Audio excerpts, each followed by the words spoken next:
Hello everyone, welcome back to my channel. मैं हूं doctor Pratibha, आपके fitness physio. India is the diabetic capital of the world with over 77 million people having diabetes, means 7.7 crore people से भी ज़्यादा लोग diabetic हैं India में। ऐसा क्यों है? ये है according to international diabetic federation 2020। India में 7.7 करोड़ से भी ज़्यादा लोग डायबिटीज़ हैं। कभी आपने सोचा है क्यों? नंबर 1 पे क्यों है? आपने नोटिस किया होगा कि अगर किसी को डायबिटीज़ होता है तो वो नॉर्मली वो लोग क्या करते हैं, वो आसपास देखते हैं कि लोग क्या कर रहे हैं। अगेन वो लोग फोकस करते हैं डायबिटीज़ जो मेडिकेशन होती हैं ट्रीटमेंट पे। रूट कॉज क्या है वो कभी जानने की कोशिश नहीं करते। आपने कभी सोचा है कि आप मेडिसिन ले रहे हो, कब तक लेंगे, कितने साल तक लेंगे, डायबिटीज़ कब ठीक होगा? जो हम मेडिकेशन ले रहे हैं उसके कुछ तो साइड इफ़ेक्ट्स होंगे। मेडिकल में ये पढ़ाया गया है कि मेडिसिन छोटी हो या बड़ी हो, कैसी भी हो, उसका कोई ना कोई साइड इफ़ेक्ट ज़रूर होते हैं। किसी के कम होते हैं तो किसी के ज़्यादा होते हैं। Let's talk about the root cause. कुछ लोगों का ऐसा कहना होता है कि यार मैंने तो अपनी लाइफ में कभी भी मीठा नहीं खाया, मुझे तो मीठा पसंद ही नहीं है, ना तो मैं रसगुल्ला खाता हूँ, ना ही कोई ऐसे शुगर की चीज़ लेता हूँ, फिर भी मुझे डायबिटीज़ है। और जो मेरे एक रिलेटिव्स हैं, चाचा ताऊ व्हाटएवर, आप किसी को भी ले सकते हो, बट उन्होंने तो पूरी ज़िंदगी अपनी मिठाई खाई है लेकिन उनको तो कभी कोई डायबिटीज़ का इशू नहीं हुआ। मुझे ही क्यों?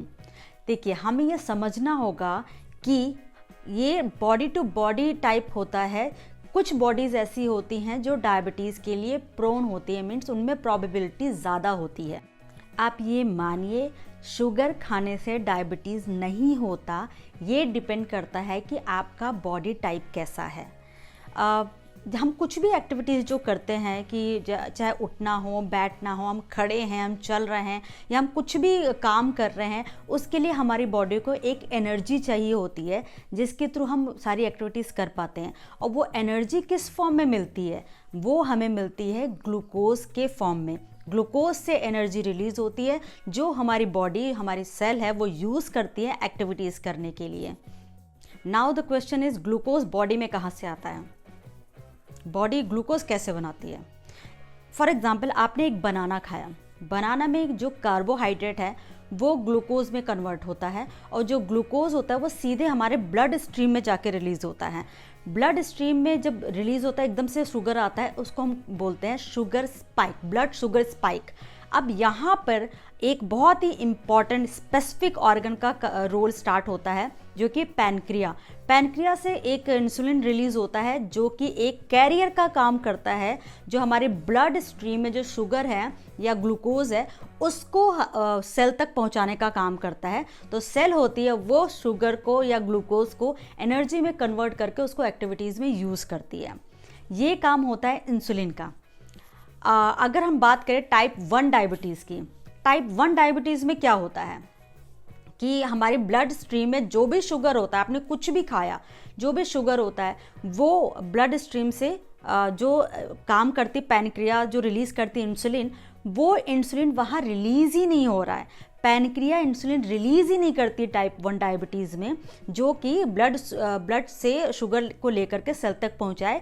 इसलिए हमें बाहर से इंसुलिन लेने की ज़रूरत पड़ती है ताकि वो ब्लड स्ट्रीम से शुगर को लेकर के सेल तक पहुंचाए।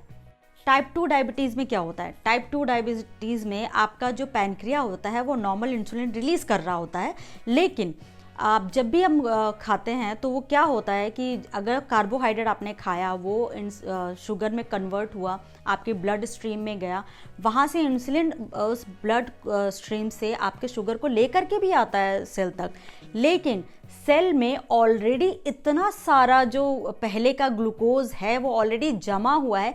क्यों? क्योंकि आप एक्टिविटीज़ नहीं कर रहे हैं, कोई भी एक्सरसाइज नहीं कर रहे हैं, तो वो जो शुगर है जो सेल में स्टोर्ड है वो यूज़ ही नहीं हो पा रहा है, तो एक कचरे की तरह वो जमा हुआ है। जब ऑलरेडी वहाँ पे चीज़ें हैं तो कोई चीज़ और अंदर कैसे आ सकती है? तो वहाँ पर सेल उस शुगर को लेने से, एक्सेप्ट करने से वो मना कर देती है, तो वो ब्लड स्ट्रीम में ही रह जाता है। इस वजह से जो हमारा ब्लड शुगर होता है वो स्पाइक शो करता है।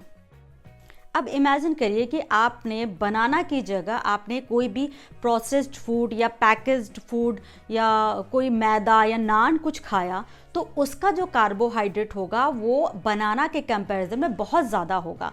वो अगेन वो ज़्यादा होगा तो वो ज़्यादा शुगर या ग्लूकोज प्रोड्यूस करेगा, जो कि ब्लड स्ट्रीम में जाएगा और वो आपका शुगर स्पाइक बहुत ज़्यादा करेगा। तो इस जगह क्या होता है, हमारी बॉडी को ज़्यादा मेहनत करनी पड़ेगी, पैनक्रिया को ज़्यादा इंसुलिन सिक्रीट करना पड़ेगा, लेकिन इंसुलिन तो सिक्रीट हो रहा है बट अगेन सेल जो है वो उस शुगर को लेने से मना कर दे रही है। अगर आप एक्टिविटीज़ नहीं करते हैं, कोई भी एक्टिविटीज़ नहीं कर रहे, एक्सरसाइज नहीं कर रहे हैं, तो जो ग्लूकोज है वो एनर्जी में कन्वर्ट नहीं हो रहा है। ऐसा क्यों होता है? क्योंकि हमारी जो बॉडी है वो छोटे छोटे सेल्स से बनी हुई है और उस छोटे छोटे सेल्स में एक पावर हाउस नाम की एक चीज़ होती है जिसको हम माइटोकॉन्ड्रिया कहते हैं। वो क्या करता है, जो भी आप शुगर ग्लूकोज जो आप ले रहे हो उसको एनर्जी में एटीपी में कन्वर्ट करता है, जो कि एनर्जी के फॉर्म में हमारी बॉडी को मिलती है और बॉडी इसको यूज़ करती है एक्टिविटीज़ में। तो जब आप नहीं करते हो तो वो कन्वर्जन रेट जो है ग्लूकोज से एटीपी में जो कन्वर्जन रेट है वो कम हो जाता है। तो ग्लूकोज जो है वो वहाँ पे जो सेल में पड़े पड़े ट्राइग्लिसराइड यानी फैट में कन्वर्ट होकर के स्टोर होता रहता है। स्टोर यानी एक तरीके से कचरा की तरह, वो गार्बेज की तरह सेल में पड़ा हुआ है। जब तक आप गार्बेज खाली नहीं करोगे, सेल खाली नहीं होगा, तो बाहर से शुगर वो कैसे लेगा? इसका सोल्यूशन क्या है? सिंपल, डस्टबिन खाली कर दो, मीन्स सेल डिटॉक्सिफिकेशन। अब आप बताइए कि क्या कोई सोचता है कि सेल को डिटॉक्सिफाई करना है? नहीं, सब लोग सोचते हैं मैं जल्दी से मेडिसिन ले लूं ताकि मेरा शुगर कंट्रोल हो जाए, बट मेडिसिन से आप शुगर को मैनेज कर रहे हो। मेडिसिन जो होता है वो जा करके पैनक्रिया को ये स्टिमुलस देता है ताकि आप इंसुलिन ज़्यादा प्रोड्यूस करो। अगेन आप इंसुलिन तो ज़्यादा प्रोड्यूस हो रहा है, वो शुगर को कैरियर का काम कर रहा है, शुगर को ले जाके सेल तक पहुंचा रहा है, बट सेल जो है उसको एक्सेप्ट नहीं कर रहा। तो अगेन वो जो शुगर है वो आपकी बॉडी में ही है, मीन्स आपके ब्लड स्ट्रीम में ही है। तो जब हम टेस्ट करते हैं तो हमारा ब्लड शुगर जो होता है बहुत ज़्यादा हाई पाया जाता है। अब डॉक्टर्स और मेडिकेशन ये इंपॉर्टेंट है, हॉस्पिटल बहुत इंपॉर्टेंट है, क्योंकि कभी कभी जो शुगर्स होते हैं बहुत ज़्यादा स्पाइक होते हैं, उसको सडन जो मैनेज करना होता है वो हॉस्पिटल में या डॉक्टर के सुपरविजन में ही हो सकता है।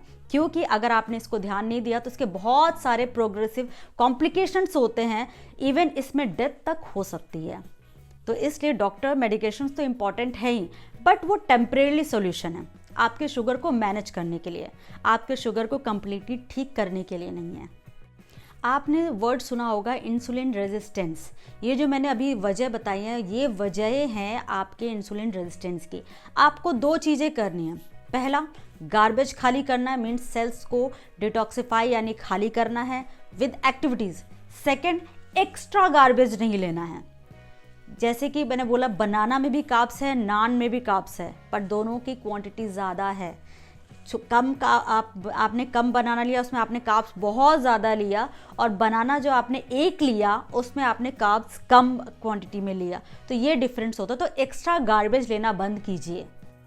You know what, diabetes is a costly disease. Lifestyle disease तो है ही, बट ये बहुत कॉस्टली है। ये आपको मेंटल कॉस्ट करती है, आपको फिजिकली और इमोशनली, तीनों तरीके से ये बहुत ज़्यादा कॉस्टली है आपके लिए। टाइम्स न्यू नेटवर्क के अकॉर्डिंग आप 5 साल में आपका जो खर्चा आता है, मेडिकल कॉस्टिंग जो आती है वो आती है 1.5 लाख, 10 साल में 4 लाख और 20 साल में 15 लाख का खर्चा आता है।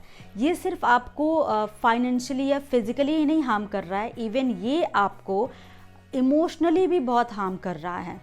This cost not your only financially, this cost your whole life, because इसमें जो कॉम्प्लिकेशंस होते हैं वो प्रोग्रेसिव कॉम्प्लिकेशंस होते हैं, जिसको पहले ही ट्रीट करना बहुत ज़रूरी होती है, बट कुछ कॉम्प्लिकेशंस ऐसे होते हैं जिसको रिवर्स करना बहुत मुश्किल हो जाता है। जिसमें क्या आता है, डायबिटिक न्यूरोपैथी, गैंग्रीन, जिसकी वजह से एम्पुटेशन भी करना पड़ता है। एम्पुटेशन मीन्स आपके जो भी जिस जगह भी गैंग्रीन है उस एरिया को काटना पड़ता है। आपकी बॉडी का अगर पैरों में, मोस्टली ये पैरों में होता है, पैरों में अगर गैंग्रीन है तो वो पैर आपको काटना पड़ेगा just to save your life. इसमें स्किन डिजीजेस, फंगल इन्फेक्शन, ये सारी चीज़ें बहुत कॉमन हैं, ये कॉम्प्लिकेशंस हैं। Kidney failure, liver failure, diabetic neuropathy, digestive problems, hair loss, weakness, energy कम फील होना, ये सारे कॉम्प्लिकेशंस आपको फील करने को मिल सकते हैं इसमें. Now how to reverse diabetes. मैं ऐसी 14 चीज़ें यानी 14 चीज़ें आपको बताऊंगी जो कि आपको नहीं लेनी है अपनी लाइफ में. First is dairy product. उसमें एक IGF यानी इंसुलिन लाइक ग्रोथ फैक्टर्स होते हैं जो कि आपके हार्मोनल इम्बैलेंस को प्रोवोक करते हैं और साथ ही आपके इंसुलिन रेजिस्टेंस को भी बैड करते हैं एंड बॉडी में इन्फ्लेमेशन क्रिएट करते हैं. Second is unhealthy fat. ये आपकी आर्टरी एंड आपके जो ब्लड स्ट्रीम का जो pH होता है उसको एसिडिक करता है, जो कि ब्लॉकेज क्रिएट करता है एंड आपके बॉडी में जो इन्फ्लेमेशन होता है उसको क्रिएट करता है. Third is refined food. कोई भी रिफाइंड फूड हो, रिफाइंड ऑयल हो, वो आपको नहीं लेना है क्योंकि अगेन रिफाइंड ऑयल जो होता है वो आपके जो स्ट्रेस कार्टिसोल हार्मोन होता है उसको इन्हेंस करता है, जो कि डिप्रेशन, एंजाइटी और बहुत सारे प्रॉब्लम्स का कारण बनती हैं. प्रोसेस्ड फूड और एनी पैकेज्ड फूड, अगेन इनको अवॉइड करना है क्योंकि आपकी बॉडी के लिए हेल्दी नहीं हो. तो उसमें बहुत सारे केमिकल्स होते हैं just to preserve that food, और उनकी जो लाइफ स्पैन होती है उसको इम्प्रूव करने के लिए वो एक केमिकल यूज़ करते हैं. वो कोशिश करेंगे उसको अवॉइड करने के लिए because it's not good for your health. Next is chemical यानी पेस्टिसाइड रिडन फूड. उनको अवॉइड करिए. कोशिश करिए जो भी आप वेजिटेबल या फ्रूट्स ले करके आ रहे हैं वो किसी ऑथेंटिक जगह से ले करके आएँ, बिकॉज केमिकल जो पेस्टिसाइड्स हैं which is that is not good for your health. Next है ब्रेकफास्ट सीरियल्स. कुछ लोगों की शुरुआत ही सीरियल से होती है, तो कोशिश करिए कि उसको अवॉइड करें because early morning it's not good for your body. Biscuits जो कि मैदा, व्हीट, सोडियम, शुगर, इन सब का एक कॉम्बिनेशन होता है. अगेन ये आपकी बॉडी में जो इन्फ्लेमेशन फैक्टर होता है, इन्फ्लेमेटरी फैक्टर्स होते हैं, उनको एग्रीवेट करता है. तो दैट्स वाई ये आपके बॉडी के लिए बिल्कुल भी अच्छा नहीं है. सॉरी स्नैक्स मीन्स नमकीन. कभी अक्सर 4 बजे के आसपास इवनिंग में चाय के साथ आपको जो नमकीन खाने की क्रेविंग होती है, एंड प्लस रात में कभी सोने से पहले जो खाने की कुछ लोगों को आदत होती है तो चिप्स का पैकेट खा लिया. तो वो चीज़ें नहीं करनी है बिकॉज इसमें सोडियम एंड शुगर बहुत ज़्यादा क्वांटिटी में होता है एंड वो आपकी बॉडी को हील नहीं होने देता. Next is cheese. अगेन आपको पता है चीज़ तो वैसे भी इट्स वेरी अनहेल्दी थिंग जो कि आपको अवॉइड करनी चाहिए. नेक्स्ट है ग्लूटेन या व्हीट ब्रेड जिसको आप कहेंगे. अगर आपने अपनी लाइफ से, अपनी डाइट से ग्लूटेन अगर हटा दिया तो आपकी 50% डाइजेशन जो इश्यूज़ हैं वो आपके सॉल्व हो जाएंगे एंड साथ ही आपकी गट हेल्थ इंप्रूव होगी एंड इन्फ्लेमेशन भी 50% कम हो जाता है. मीट प्रोडक्ट अनहेल्दी, एंटीऑक्सीडेंट्स नहीं होते, इसमें फाइटोन्यूट्रिएंट्स नहीं होते, तो it's better to avoid that. Next is convenience food. जो रेडी टू ईट फूड्स होते हैं या 2 minutes noodle, please avoid that. Next is soft drink and juice, जिसमें जूस का कंटेंट कम एंड फ्लेवर और शुगर बहुत ज़्यादा होता है और साथ ही इसमें प्रिजर्वेटिव्स भी ऐड होते हैं क्योंकि उसकी लाइफ स्पैन उनको बढ़ानी होती है. तो it's totally unhealthy for your body. Last but not the least is stress. It's very important. Stress आपको मैनेज करना बहुत ज़रूरी है बिकॉज स्ट्रेस क्या होता है, जब आप लगातार जो स्ट्रेस लेते हैं उससे आपके जो सेल का जो pH होता है, जो अल्कलाइन था, वो एसिडिक में कन्वर्ट होना शुरू हो जाता है, जिसकी वजह से इरिटेबिलिटी, फ्रस्ट्रेशन और स्ट्रेस हार्मोन और भी ज़्यादा इंक्रीज़ हो जाना, ये सारे प्रॉब्लम्स आपको फेस करनी पड़ती हैं. छोटी छोटी चीज़ें जिसकी वजह से इरिटेशन हो रहा होता है, फ्रस्ट्रेशन हो रहा होता है, वो सारी स्ट्रेस लेवल को आपका बढ़ाती है एंड ये सारी चीज़ें माइक्रोस्कोपिक लेवल पे आपकी बॉडी और आपकी सेल को डैमेज कर रही होती है. Now you have to do 7 lifestyle changes जो कि हेल्प करेगी आपकी डायबिटीज़ को रिवर्स करने में. First is have alkaline food. Alkaline food means raw vegetables या सैलड्स. ये सारी चीज़ें अगर आप जितना आप खाना शुरू करोगे, ये आपके जो सेल का जो मीडियम होता, जो pH है, जो एसिडिक हो गया था, उसको धीरे धीरे एल्कलाइन में कन्वर्ट करना शुरू कर देगा. Deep breathing exercise, pranayama is must. आप जितना प्राणायाम करेंगे उससे क्या होगा, वो ऑक्सीजन लेवल को बढ़ाएगा which helps to absorb your nutrients in a better way. तो इस तरीके से ये सेल्फ डिटॉक्सिफिकेशन में भी हेल्प करेगा। Two regular exercise at least 150 minutes per week, वो आपको डिवाइड करना है कि आप पूरे वीक में आप उसको किस तरह से डिवाइड कर रहे हैं, बट 150 मिनट पूरे वीक में, यानी 7 डेज़ में आपको 150 मिनट वर्कआउट करना है। Next is quality sleep. Quality sleep is important, means 7 to 8 hours आपकी नींद बहुत ज़रूरी है। वो आपकी बॉडी को दोबारा से रिगेन करने में हेल्प करती है, या इसको कह सकते हैं जो स्लीप होता है वो हमारा रिजुवेनाइल फेज़ होता है, इसमें बॉडी डिटॉक्सिफाई होती है।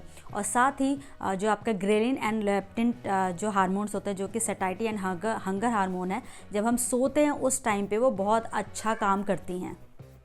Healthy emotions, if you master your mind will master your body. अगर आप यहाँ से रिलैक्स रहेंगे तो ये आपकी बॉडी को भी रिलैक्स रखेगा। Next is meditation. जी, आप मेडिटेशन करेंगे तो आपकी बॉडी रिलैक्स होगी, माइंड रिलैक्स होगा, and relax body heels more. Next is more movement. आप जितना मूव करोगे उतनी ज़्यादा जो सेल के अंदर जो माइटोकॉन्ड्रिया है वो ग्लूकोज को कन्वर्ट करेगा एनर्जी में, और बॉडी आपकी उसको यूज़ करेगी। Means move more and sit less. जितना आप बैठे रहोगे, आप मूव नहीं करोगे, तो डेफिनेटली वो जो भी ग्लूकोज है वो आपके सेल में स्टोर होता रहेगा, अगेन वो फैट में कन्वर्ट हो जाएगा और एक गार्बेज की तरह भरा रहेगा। And last but not the least one is water intake. Water intake is very important. कोशिश करिए अगर आप एल्कलाइन वाटर भी अगर आपने डेली रूटीन में ऐड कर सकते हैं, दैट्स वेरी ग्रेट, बिकॉज आप खा तो रहे ही हो बट साथ में आप वाटर, बिकॉज हमारी बॉडी जो है वो 70% वाटर से बनी है, राइट? तो it's better to take good water in your diet. So अगर आपको ये वीडियो अच्छी लगी हो तो लाइक करिएगा एंड शेयर करिएगा ज़्यादा से ज़्यादा लोगों से। एंड अगर आपने मेरे चैनल को सब्सक्राइब नहीं किया है तो जल्दी से सब्सक्राइब कर लीजिए, एंड साथ ही बेल आइकन को भी प्रेस कर लीजिएगा ताकि मेरे नेक्स्ट वीडियो की नोटिफिकेशन मिलती रहे। तब तक के लिए bye bye, take care, keep moving and keep smiling.